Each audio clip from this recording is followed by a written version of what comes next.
If I've learned anything from hosting open mic, it's that we all have two things in common. None of us want to be there, and none of us really know how to use a mixer. So today we're going over the absolute basics of how to use a mixer, what all these knobs and buttons and faders and settings actually mean, because it's something that you should know. It's something that I put off for a long time. I'm using the Phoenix Pro PTX 15, has a lot of cool features we're gonna talk about. Phoenix Pro has sponsored this video. I'm also not just using the mixer, the microphone is also a Phoenix Pro. I've done a review on this before. So, all of this stuff matters. Let's start with what we're doing here. We've got a vocal microphone and an acoustic guitar, okay?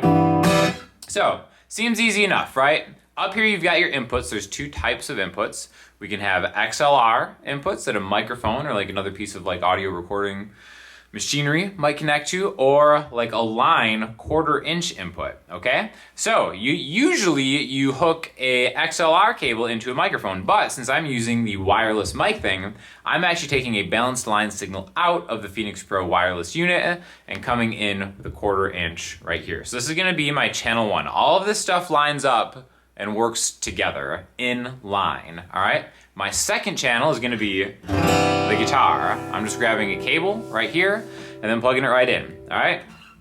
So let's go from the top down.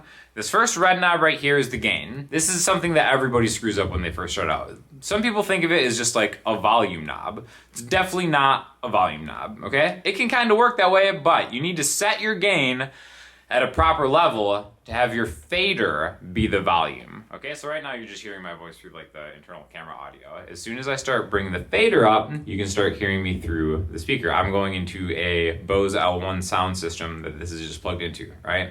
So, because I have set my gain level, which again, this is all the way out. There's no gain. The only reason there's no gain is because I'm coming from a line level signal from the wireless mic unit.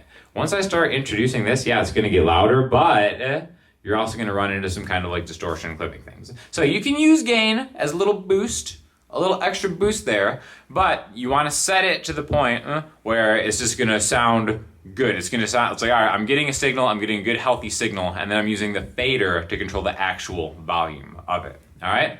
Next, we're going into a 3 knob system here. This is gonna be a 3-band EQ. You've probably heard of an equalizer or an EQ, right? Basically, it's just kind of like shaping your sound, all right? So right now it's set to flat. What flat means is I'm not boosting, turning up, or cutting, turning down any of the frequencies, right? Perfectly flat frequency. You may have heard 3-band EQs, 10-band EQs, 31-band EQs. All a band is just a group, an interval of frequencies that you have control over as far as like turning it up or turning it down, right? So for a 3-band EQ, there are 3 spots that I can turn it down, which is pretty common on a mixer. I can turn the highs, the mids, or the lows up or down, okay? Right now you're just hearing the whole thing very, very dry. There are no effects. We're gonna get to that in a second. But again, this is the vocal microphones. This is the sound of my voice, all right? Now, if, this is for me mixing something live to kind of give my voice a little help to not sound as like nasally, I'm gonna take the lows and I'm gonna boost them all the way up. You can maybe already hear them. Now my voice sounds a little more boomy, a little more powerful, right? In an empty room, maybe that sounds boxy, maybe that sounds boomy. But what you'll notice is when you're out playing like at, a restaurant or a club or something like that, is that bodies, people in the room are gonna eat up a lot of like certain frequency spectrum. So I like kind of like adding some low end to my voice. So if I were to sing something to be like, a drop in the bucket, yeah, is all I see in your eyes, but it's not enough to make, right? If I bring those lows, if I take them away, a drop in the bucket, yeah. It sounds thin, it sounds way too thin. I sound terrible, oh my gosh. Bring those lows up, okay? Now, I'm just doing this specifically for a vocal and an acoustic guitar. If you're in a bigger band, you might want to take a little more consideration for the EQs. If you have like a bass player, you might not want to compete with those frequencies, stuff like that. Again, just guitar, vocal. I usually boost the low frequencies on my vocal up. Just mess around with it, just play if you want more mid-rangey stuff. Think about this is a super mid-rangey sound right here. That's gonna sound very grating to people's ears, especially if you bring the highs up too. It's like, oh, sounds awful, right? So for vocals, maybe I'll like put some mid-range on sometimes, but usually it's really, I honestly just mess with the lows most of the time, all right? Now we've got this yellow knob right here. this is gonna be the amount of effect that I want on this specific channel, okay? So this knob corresponds with this bank right here, this area. Right now it's number 7. There are, I think, 16 different effects that this unit comes with. It's also very, very reasonably priced. So definitely check the link below if you're looking at one of these, because I'm gonna talk about why you might want one of these even if you're not out playing live. There's a lot of uses you can have for a mixer, all right? So it's like, I don't like the sound of my voice dry. I want a little bit of something else, right? So maybe I'm gonna have this set to number 7, which I think is like a vocal enhancer setting. I've got this knob turned all the way up. This is the volume of the effect. Again, you can't hear any of the effect right now because I haven't added any of it with this knob right here. As soon as I start taking that up, a drop in the bucket, yeah, is all I see in your eyes, and it's not enough to make any difference. And already it sounds better. Okay, but if I'm speaking, it sounds kind of stupid because there's like a echo delay at the end of it. So I can really just erase the amount of effect that I have right here, or what is actually very useful with this mixer, I can keep this on to where like my singing voice is gonna be. And then if I have to make an announcement in a restaurant to somebody who is illegally parked, or someone who's getting their car towed, or just, you know, maybe just some kind of weird whack event or something, I can use this fader right here to correct the amount of the effect that is on it, and then quickly get back, right? Because this knob right here, you want to have dialed in, because it's like, all right, you know, there are little marks right here as far as like where it actually is. But it's, you know, you want to dial in your sound and then leave it alone. So that's why having this kind of correlate to a fader is great, because you can turn the amount of effect on and off. We're going to talk about this more when we get into a second channel. I'm just going to leave that off right now, okay? The last one is going to be a panning knob. You can pan it left, you can pan it right.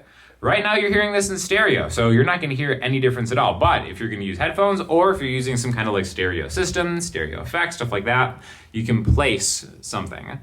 Especially if you're using all 4 of these main tracks, that's going to come in handy because you can like make room for different instruments, different singers. You know, if you have like background singers, you might want to pan one singer all the way to the left, one singer all the way to the right, so on and so forth. Being able to mix something and get instruments or vocalists or microphones to stay out of each other's way is a bit of an art form, and this mixer has it laid out really, really well, so you can kind of like mess with that, right? So that is all in line corresponding to this one channel, my vocal channel. There's also a solo channel. Now you might think that this is just gonna solo just this channel and mute all the other ones. Actually what this does is it solos it to the headphone out, so you can set your levels in your sound without going to the mains, in case you wanna kind of dial in your sound, but not do like, you know, do like kind of like a mini sound check without having to like annoy everybody in like a restaurant. You can do that with headphones. There's a headphone output right here as well, okay? Now, all the same thing applies to a second channel. Now you'll see, this is my acoustic guitar.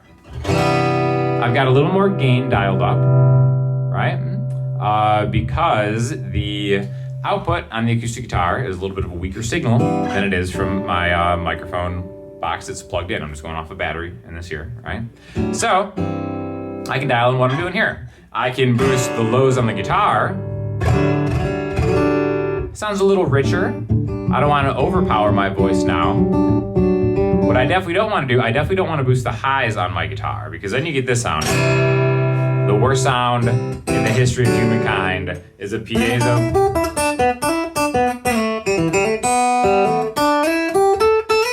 That piezo ducky quack sound that I can't stand. A lot of the times I'll take all the highs out of the guitar. Again, this is a pretty, you know, this is in my studio, it's not live, so the highs are pretty tamed in here. I have like a lot of, you know, sound panels and stuff, so it doesn't sound awful.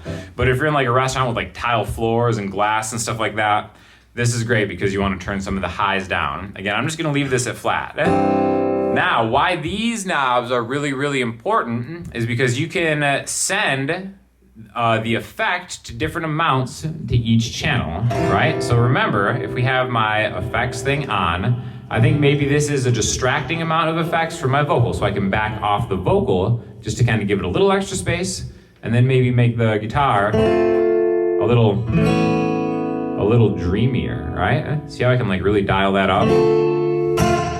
And that's a lot of guitar effects, which, depending on your style, maybe you want. A drop in the bucket, yeah, is all I see in your eyes. And this is the song that I'm gonna demo for the rest of the video. It's an original song, but you should probably listen to it on Spotify. Okay, so again, that's a bad example of how to make your guitar sound live. Generally, I like a little bit more space on the guitar if I'm doing a solo thing than on my vocal. I think it sounds good. You can recreate these with more mics or more instruments, right? Depending on how much you have going on. This is a really great, inexpensive mixer. 4 channels is amazing for what you want to do. Again, this right here is the amount of effect you can change. There's all types of different effects you have. There's different like delays, different reverbs and stuff like that. Like here, I'll go to like, I'll go to something different. See if you can hear it. You can hear the echo on there. Again, that could be cool for a guitar lead thing. You know, again, anytime you dime it out, usually is too much with effects on mixers or effects on anything else. So be tasteful with these knobs here to kind of just get that going. This right here is gonna be the headphone output volume, right? You can usually kind of see that here. This right here is a phantom power button that you can engage on and off. I'm not gonna press this button because this is a dynamic microphone. It does not need phantom power, it has a battery in it. More of the like expensive sensitive microphones, like studio microphones, need phantom power, and you can get away with doing it live if you're in a cool controlled environment. But if I press this button right now, it's gonna make a pop through loudspeakers. I don't wanna do that. Just trust me, if you need phantom power, you can engage it through here, and this will kind of supply it to the tracks right there. Then we've got other things, right? This is the main out. You'll notice that I'm just going, why do I still have the delay on my voice? I'm so stupid. You'll notice that I've only got one of the outputs going. I'm just going mono out, right? And I want to talk about this because I think the coolest feature of this mixer is this left and right output, okay? Now, I'm just taking the left channel, running it out to my PA. Sometimes you might not want to do that. Sometimes you want to do left and right at the same time, because a lot of times the left and right master output will be on the same fader. What's interesting about this mixer right here is it has a separate left output and a separate right output. So technically, these almost act as 2 separate volume controls. If you're doing something in stereo, you're just gonna move these faders together to increase or decrease the volume of your mix, right? But you know, you can almost use it as like, if everything is just mono, you can kind of use them as like just like separate things with like separate volume controls. So you can kind of get creative with how you use these. It's always good to have extra outputs on a mixer. You can never have too many. Speaking of, we have another one. This is like a recording out. If you have RCA cables, you can just run this to a recorder. You get another output of the mix to record, and then return and send, okay? This is something that a lot of people find very confusing. A lot of times I will say this is used if you're gonna incorporate some kind of external audio processor to a mixer, right? This could be a lot of different things. For me, I would think that the best use of this area right here is to add a compressor in line to give all your channels like an extra kind of cohesion, right? And like if you're recording something, you're gonna add a compressor to your bus, your master output, like in a studio, and it's just gonna kind of glue everything together and just make it sound cohesive. That would be a great thing. So you would send your signal to like a compressor that you plug in. You can even get wild with it and just use a guitar pedal compressor, see what it sounds like, just get creative. And then the output of whatever you send it to comes back in here. It returns to the mixer. So it goes post your effects, but before it gets to the speakers, you can affect the sound. And again, it could be just your own reverbs, if you like your own reverbs and delays and stuff. All sorts of different things you can do with that. But basically, you're just taking a signal out of the board and then coming back before it hits the main speakers. Last thing I really want to talk about on this mixer right here before we get to different alternate uses for a mixer is this right here. Remember, this, I said this is a 3-band EQ. 1, 2, 3, 4, 5. This is a 5-band EQ that you can use to shape the output mix of everything that you're going to hear before it hits the speakers. Why that's very important in live setting is because certain venues will have kind of a sweet spot that resonates in an awful way. Sometimes your PA will start to feedback in ways that like you don't understand. You'd be like, why is this feeding back? It's not too loud, none of the microphones are pointed at it. Well, you're getting like resonant frequencies of maybe something in the room, in the venue that you're in.